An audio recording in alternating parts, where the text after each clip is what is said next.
That day, I shouldn't have opened the door, and now it's inside.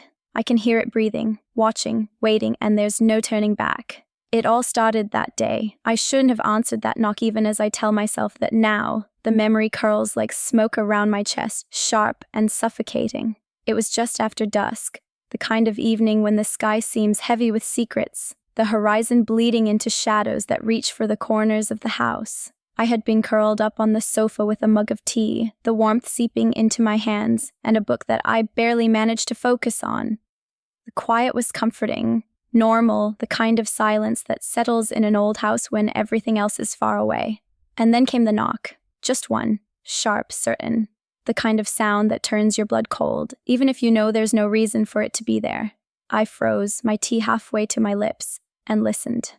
The house groaned around me, settling into its familiar noises, but outside there was only the darkness. I told myself it was probably a neighbor or some lost traveler, but no one comes this far down the lane at this hour, not since I moved here. I'll just peek, I murmured, trying to sound casual, forcing my legs to move though my stomach was twisting in knots. The front window gave me a sliver of the porch and I leaned close, holding my breath. Nothing. Just the yard. The shadows pooling around the trees, and then, there, a pair of eyes reflecting something deep and hungry, staring right at me from the edge of the garden. My heart lurched and I stumbled back, spilling a little tea on the carpet. I told myself it was a trick of the light, reflections, maybe a cat, but no cat would sit so still, unblinking, just staring. And the knock had come again. Louder this time, or maybe my ears were just too aware. I pressed my back against the sofa, chest heaving. It's probably nothing, I whispered to myself, though the words felt hollow.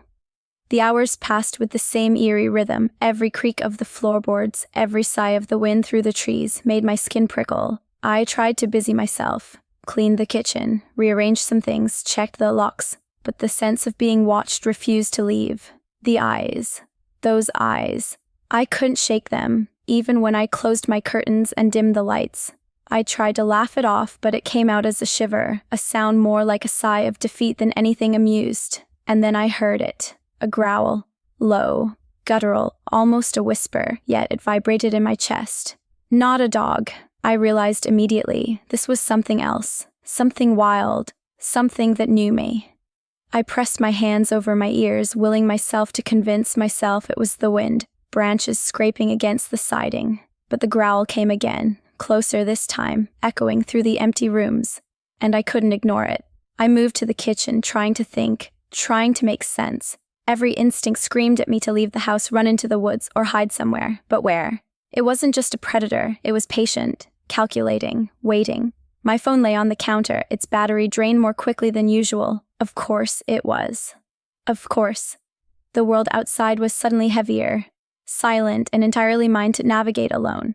I caught myself peering out of every window, every glass pane reflecting the dim interior. And there it was, again, the eyes. I could see it in the shadows just beyond the glass, crouched, patient, unmoving, as if it had always been there, waiting for me. The way it watched, I felt its hunger, its awareness of my smallest movements, my smallest breaths. I tried to step back, but my foot hit the edge of a rug, a soft thud, and I knew it had heard me. The hours stretched endlessly, a taut string ready to snap. I sank to the floor, knees against my chest, and whispered aloud, "Just go away, please." My voice sounded foolish, fragile, but the words were my only defense.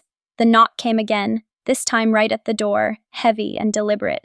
And I just knew, I shouldn't have answered it. I pressed my ear against the wood, heart hammering, trying to convince myself it was someone harmless. But the growl that followed it, closer, almost inside the house, froze me in place. I hadn't opened the door. Not yet. My rational mind fought the panic, tried to find some explanation. A wolf? No. Not a normal wolf. I had never seen eyes like that, glowing in the darkness, intelligent. And then the impossible thought hit me. It was waiting. It was watching. It knew my fear. I grabbed a kitchen knife, not because it would do anything, but because I had to have anything to hold on to. I tiptoed to the hallway, peeking out the window that looked down the driveway. The shadows seemed to shift unnaturally, stretching longer, closer, as if the night itself were reaching for me. The growl deepened, vibrating through the floorboards, and I realized the creature didn't need to be seen to terrify, and its presence filled every corner, every inch of the house. every beat of my heart. I sank back against the wall, trembling, whispering again, "Please, just go away." And then it happened. A movement outside, fluid and silent, a shadow that should have been impossible in its speed and grace. I backed away instinctively, heart in my throat, and the growl turned into something else, closer, sharper, almost satisfied. I never thought this would be just the beginning of a night that refused to end, a night where the dark itself seemed to hunt me, waiting for the moment I dared to move again. The night had thickened into something almost tangible, pressing against my skin, curling in my hair, pulling at the soles of my feet. Every shadow seemed to pulse, every creak of the house a reminder that I wasn't alone. I couldn't see it, but I could feel it, an intelligence lurking in the dark, moving just beyond the edges of my vision.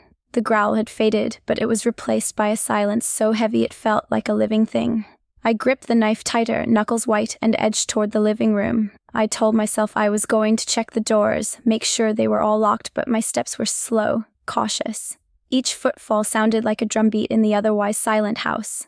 My mind was screaming at me to leave, run into the woods, call someone, anyone, but my phone was useless, no signal. Of course it was. Then I heard it. A soft, deliberate tapping at the back door. Not a knock, not random, tapping like claws tracing the wood, moving in a rhythm that felt almost like a heartbeat. My breath caught, and I froze, hoping desperately that I hadn't imagined it. But no, it came again, slow and insistent, a dark promise of what waited outside. I backed away, pressing myself against the wall, listening. Every instinct screamed that this was no ordinary wolf. It was watching, learning, waiting. Its eyes had followed me from the garden. Now I had the distinct sense it was inside the house in some way, stretching its presence through the shadows. My imagination conjured shapes, figures twisting in corners, claws dragging silently across the floor. I shivered, realizing that fear itself had become a weapon against me. I tried to make myself move, to check the door, but my legs refused. Then I heard it again, closer this time, a soft, wet snarl that made my stomach clench. The sound came from the kitchen. My kitchen. I hadn't heard the back door open. I hadn't seen it move. But there it was. I swallowed hard, gripping the knife like a lifeline, and forced myself to step forward. Each movement felt like stepping through molasses. Every shadow seemed to lean toward me. When I reached the kitchen doorway, my breath caught. The floor was scratched. Long, deep gashes, as if something had dragged its claws across the boards.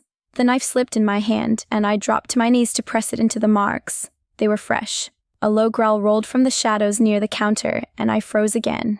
I could feel the heat, the presence, as if it was crouched just out of sight, ready to strike. I wanted to scream, to run, but my body refused.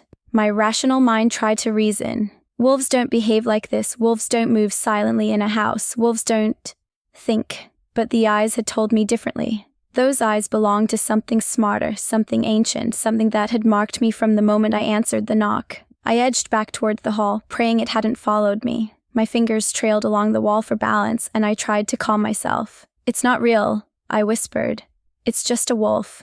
Just a wolf." But the tapping came again from upstairs this time. Slow, methodical. My heart stopped. Upstairs. That meant it could be anywhere. I bolted toward the stairs, knife in hand, every step measured but fast enough to keep moving. Halfway up, the tapping changed, became a scratch, a scraping along the banister, as if the claws had found a new path. I froze, pressed my body against the wall, praying it wouldn't see me. The silence that followed was worse than the noise, heavier, oppressive, expectant. I thought about my options, my mind racing. There was a window at the top of the stairs, a way to escape onto the roof and maybe climb down to the yard, but I hesitated. The creature was clever. It would anticipate me. And then I felt it, a sudden, almost imperceptible movement behind me. I whipped around, knife raised. Nothing, just shadows. But the smell hit me then, a wet, musky scent that made my stomach turn. It was close, too close. I ran, not thinking, toward the attic door at the end of the hall. It was small, low-ceilinged, but it offered some hope. I slammed it shut behind me, wedged a chair under the handle and sank against the wall, knife pressed to my chest. My breaths came in ragged bursts, hot and shallow. I tried to tell myself I was safe. I tried to tell myself it couldn't get in. Then I heard it. A single knock on the attic door. Slow, deliberate. Like it had been waiting for me all along. and as I pressed my ear to the wood, listening to the faint growl beneath it, I realized this was far from over. I never thought this knock would mark the beginning of something I might not survive. But as the shadows shifted beneath the door, I knew it had just begun to hunt. I pressed myself into the corner of the attic, the chair wedged against the door, shaking slightly with every knock, every low growl that reverberated beneath the wood. My heart was hammering in my chest, each beat a drum of terror that made my ears ring. The darkness in the attic felt alive, pressing in on me, whispering with every creak of the old beams. I held the knife so tightly my knuckles ached, yet it felt useless against whatever waited outside. The scratching started next, not a knock, not deliberate like before, but a slow, methodical scraping, as if claws were dragging along the other side of the door, searching, learning. My stomach dropped, bile rising, and I pressed my face against my knees, praying it wouldn't find a way in. Then faintly, I heard a voice. Or maybe it was my mind playing tricks. It was a growl at first, deep and guttural, then a whisper that seemed almost human. "I can smell your fear." I froze, blood cold in my veins. It knew I was terrified, and it was enjoying it. My mind raced. How could an animal understand fear like that? How could it anticipate my every move? I tried to slow my breathing, to calm my shaking hands, but each scrape, each shift in the shadows made it impossible. I couldn't think rationally. The attic window offered a sliver of hope. I could climb out onto the roof and maybe find a way down into the woods. My pulse quickened as I crawled toward it, knife ready, ears straining for the faintest sound. But then the door moved. Just slightly at first, a subtle shift that sent a wave of icy terror down my spine. I backed up, tripping over a loose floorboard, and caught myself against a dusty old chest. The door rattled again, harder this time, and I realized whatever was out there wasn't testing me anymore. It was attacking, trying to get in. My rational mind screamed at me to run, to fight, to do anything, but my body was frozen in the attic, trapped with only the knife and a threadbare sense of hope. I thought about fire, candles, matches, anything to scare it back. I grabbed a small oil lamp from the shelf, shaking as I lit it, the flame trembling with my unsteady hands. The light spilled across the wooden beams, and I held my breath. For a moment, nothing moved. Then I heard it, a low, angry growl, punctuated by the sound of claws scraping again. It recoiled slightly, the light making it hesitate, and I realized maybe it didn't like the fire. I took that chance. Heart pounding, I inched toward the window, the lamp held high to cast shadows in every direction. Outside, I could just make out the dark shape crouched near the edge of the yard, eyes glinting like hot coals in the dim light. Its body was impossibly sleek, muscles coiled, waiting. The way it moved, I knew, was deliberate, intelligent, patient. It wasn't just a wolf. It was a predator, a hunter, something beyond normal. I opened the window slowly, trying not to make a sound. The cold night air hit my face, sharp and alive, and for a second I imagined it would be enough to throw the creature off. But it was already moving, faster than any animal should have been able to. My hands shook violently as I climbed onto the roof, the wood slick with dew, every step a risk. The attic window rattled as claws scraped against it again, but I kept moving, desperate for escape. I jumped down onto the ground, the lamp in one hand, knife in the other, and ran without looking back. The forest behind the house loomed dark and threatening, but it was safety compared to the thing I had left behind. Twigs snapped underfoot, leaves clinging to my sweat-soaked hair, but I didn't stop. I could hear it moving behind me just beyond the tree line, its growls echoing through the night, but somehow it didn't chase. It was patient, calculating, following me at a distance, letting the fear build, savoring it. After what felt like hours, I stumbled onto the main road, breath ragged, body trembling uncontrollably. A passing car's headlights illuminated the asphalt, and I waved my arms, shouting until my throat burned. The driver slowed, eyes wide, but I barely registered them. I ran to the edge of the vehicle, collapsed against it, and the lights behind me cast shadows on the trees. I could swear I saw movement there, a dark figure crouching, watching, waiting. I thought I was safe. For a moment I believed I had escaped. But deep in my chest, a cold certainty settled in. It had let me go this time. Yes, but it wasn't finished. It never would be. I could feel it still, a presence lingering just beyond the road, in the spaces between the trees, in the wind that whipped around me. The hunt wasn't over, and not by a long shot. I never thought a single knock could change everything. I never thought fear could follow me out into the night, cling to me like a shadow I couldn't shake. And as I looked back toward the house, the windows dark, the trees swaying in the breeze, I knew this was only the beginning. The wolf would be waiting. It always waits. The road ahead was empty, swallowed by darkness and fog, but I couldn't stop. My legs were shaking, my lungs on fire, but every instinct screamed at me to keep moving. I didn't know where I was going, just away from the house, away from the creature that had hunted me for hours, but the feeling of its eyes on my back made every step feel like running through fire. The wind whistled past my ears, carrying faint, impossibly soft growls that didn't seem real, but I knew they were. Somewhere in the fog, the road forked, and I made a snap decision. Darting into the woods instead of staying on the asphalt. Branches clawed at my arms and face, thorns tearing my clothes, but I didn't care. The forest seemed alive, the trees pressing closer, shadows weaving around me, and then I heard it again, clearer than ever, a low, deliberate snarl right behind me. I stumbled, tripping over roots and leaves, and the sound of paws landing silently on the forest floor sent a shiver straight through my spine. I scrambled to my feet, heart hammering, and realized something that froze me even more than the growls. The wolf. It wasn't just behind me. It was everywhere.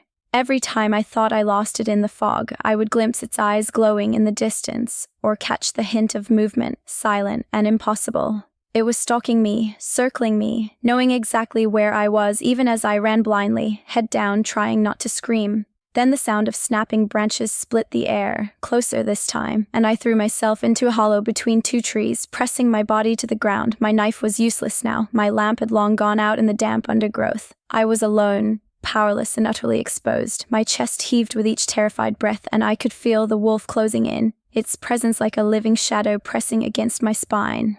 A snapping twig, sharp and deliberate, made me whip my head around. It was there, crouched, eyes glowing like embers, teeth bared, muscles coiled like a predator ready to strike. I tried to move, tried to scream, but my limbs refused to obey. And then it did something I couldn't comprehend. It circled me silently, so fast I could barely follow with my eyes. It was studying me, gauging me, savoring the fear, and I felt my mind unraveling under the weight of it. I forced myself to think. Panic would get me killed.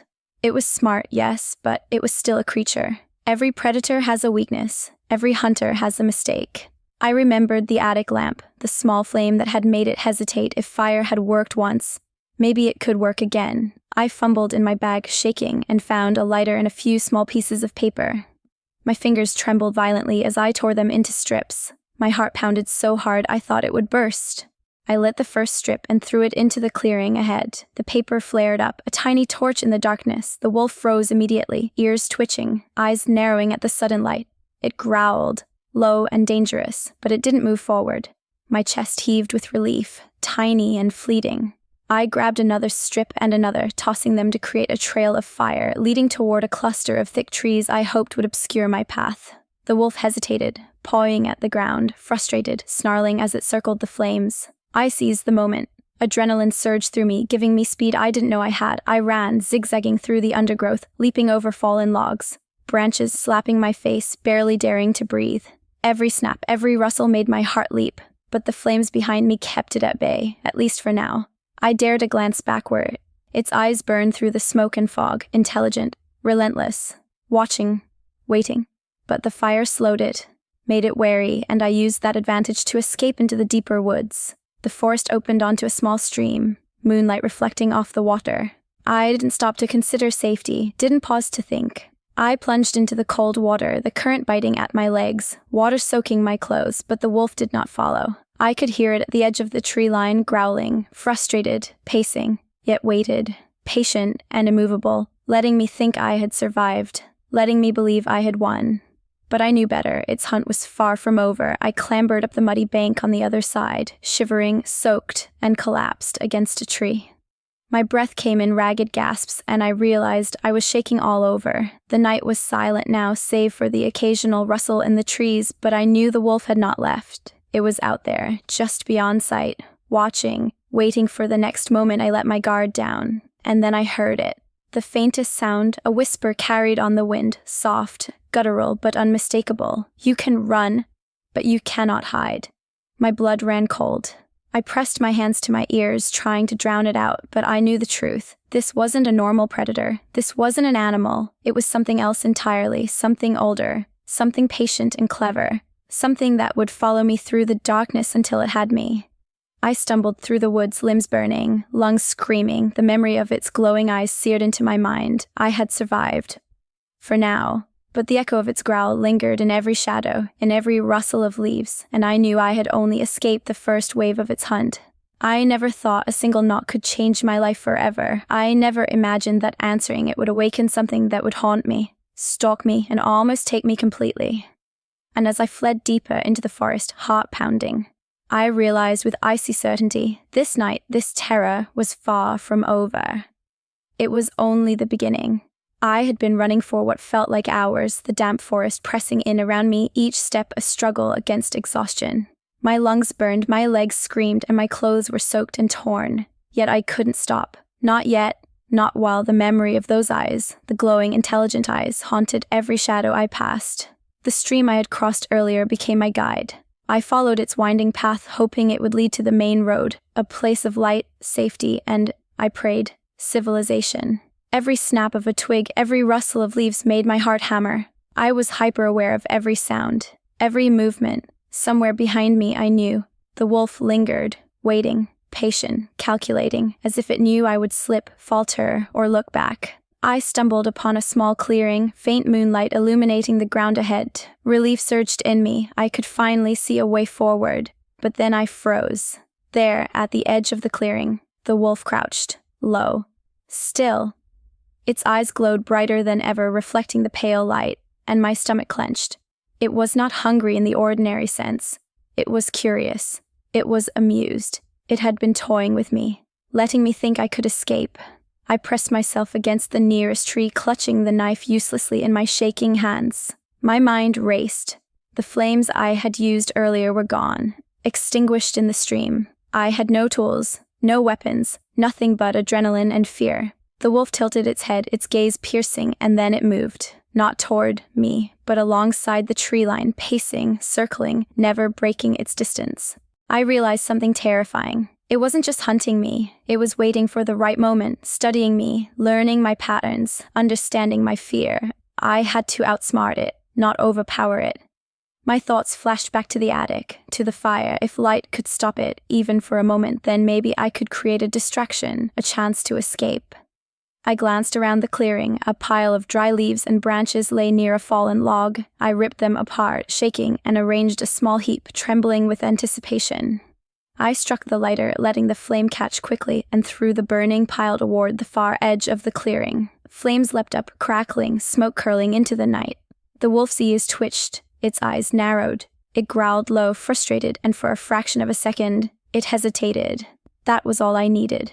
I bolted, zigzagging through the underbrush, my feet tearing through roots and mud. The wolf lunged at the smoke first, snapping at the flames, and I didn't look back. I ran blindly, adrenaline giving me strength I didn't know I had, until I saw the faint glow of a distant road. Safety, people, light. I didn't stop until I reached it, collapsing against the asphalt, gasping, shaking, and completely spent. I looked back once toward the forest, half expecting the creature to emerge, to leap out and drag me back into darkness. But there was only silence, only the rustle of leaves in the cold night wind. I told myself it was gone. I told myself I had survived. But deep down, I knew better. The wolf had not abandoned me. It had simply chosen to wait for another night, another moment, perhaps another weakness. I limped toward the nearest house, pounding on doors, shouting, desperate for help. Lights flicked on, neighbors appeared, and finally, I felt human hands supporting me. Warmth, safety. I wrapped myself in a blanket, my body trembling uncontrollably, and for the first time since that knock, I allowed myself to breathe. The night was over, or so I hoped. Yet, as I lay in a stranger's living room, listening to their cautious questions, I couldn't shake the sensation that the forest was still watching me. That presence, the wolf, or whatever it truly was, lingered at the edges of my mind, a shadow I couldn't shake. I realized that survival had come at a cost. Fear had followed me home. Anxiety had taken root in my bones, and perhaps, in some twisted way, I had been changed, marked. I never thought answering a simple knock could lead to this. I never thought fear could teach me so vividly, so cruelly about what lurks beyond the edges of our understanding. I escaped, yes, but I carry the memory of those eyes glowing in the darkness, intelligent, patient, and impossibly aware. I know it's still out there, waiting, and now, I can't help but wonder, what if it had let me go because it wanted me to come back, because it wants me to face it again, because answering that knock awakens something that will never stop following me, never stop watching, never stop learning. I want to know what you think. Did I really escape, or am I just waiting for the next knock? Share your thoughts in the comments. Would you have answered it, or would you run like I almost didn't?